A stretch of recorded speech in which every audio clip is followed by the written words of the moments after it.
सभी को नमस्कार और होली की बहुत बहुत शुभकामनाएं। अब रंगों का त्योहार तो हो गया, पर इसके ठीक बाद एक और बहुत ही पवित्र और खास रस्म होती है, होली भाई दूज। तो चलिए आज इस पारंपरिक पूजा की विधि को ना एक एक करके बिल्कुल करीब से समझते हैं। तो सवाल ये उठता है कि होली के इस पूरे रंग बिरंगे माहौल के बाद आखिर कौन सा पवित्र अनुष्ठान किया जाता है।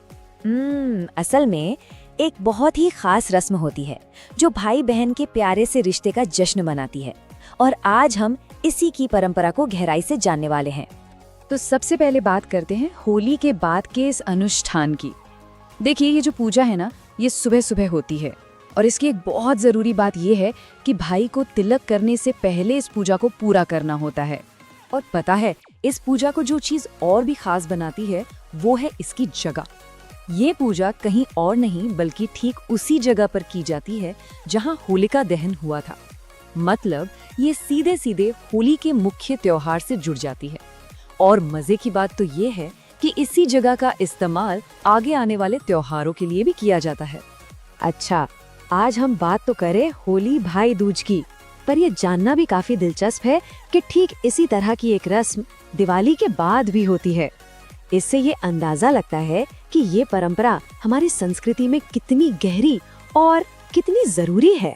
चलिए अब आगे बढ़ते हैं और देखते हैं पूजा की तैयारी कैसे की जाती है। मतलब पूजा शुरू करने से पहले क्या क्या करना जरूरी है। तो सबसे पहला काम होता है उस जगह को तैयार करना। इसके लिए ताजे गाय के गोबर से उस जगह को लीपा जाता है। अब पारंपरिक मान्यताओं में गाय के गोबर को बहुत शुद्ध माना गया है, एक तरह से प्राकृतिक कीटाणुनाशक। तो पूजा की जगह को पवित्र करने के लिए सबसे पहले यही किया जाता है।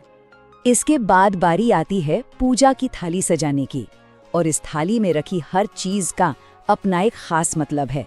जैसे एक लोटे में जल, कुमकुम और गुलाल, अक्षत यानी के बिना टूटे हुए चावल, एक दीपक और माचिस, फिर नारियल जो चढ़ाने और हवन दोनों के काम आता है, और हाँ, होली की सबसे खास मिठाई गुजिया। ये सब मिलकर इस पूजा को पूरा करते हैं। ठीक है, तैयारी हो गई।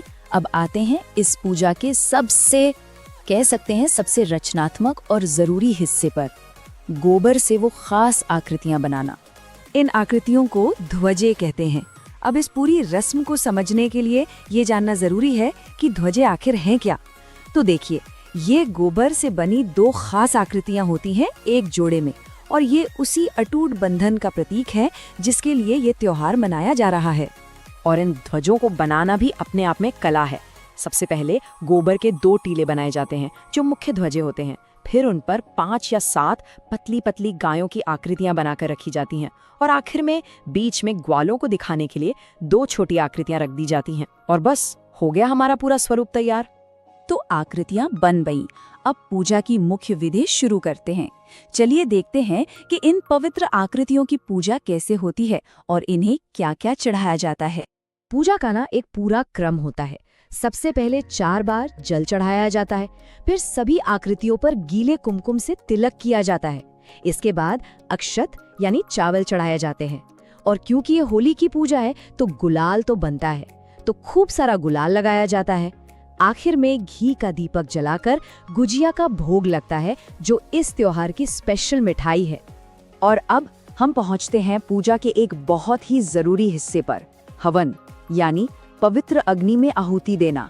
5 याद रखिए, ये संख्या बहुत जरूरी है क्योंकि अब 5 पवित्र आहुतियां दी जाएंगी। कई भारतीय परंपराओं में 5 की संख्या को पंच तत्वों से भी जोड़ा जाता है और बहुत शुभ माना जाता है। तो ये 5 आहुतियां किनके लिए होती हैं? देखिए, पहली आहुति दी जाती है भगवान गणेश के लिए, दूसरी भगवान विष्णु के लिए, तीसरी आहुति खुद उन ध्वजों के आकृतियों के लिए होती है, चौथी हमारे पूर्वजों यानी पितरों के लिए, और 5वीं और आखिरी आहुति के साथ ये हवन पूरा हो जाता है। चलिए अब इस पूरे अनुष्ठान का क्या मतलब है, इसका क्या महत्व है, ये समझते हैं, और ये भी जानेंगे कि पूजा खत्म होने के बाद क्या किया जाता है। इस पूरी पूजा का जो सार है ना, वो इस एक प्रार्थना में छिपा है। ये जो गोबर से बनी ध्वजे की आकृतियां हैं, वो असल में भाई बहन के उस मजबूत रिश्ते का प्रतीक बन जाती हैं, और यही प्रार्थना की जाती है कि ये बंधन हमेशा इन्हीं ध्वजों के जोड़े की तरह मजबूती से जुड़ा रहे। पूजा पूरी होने के बाद आखिर में भाई को तिलक लगाया जाता है और एक नारियल दिया जाता है।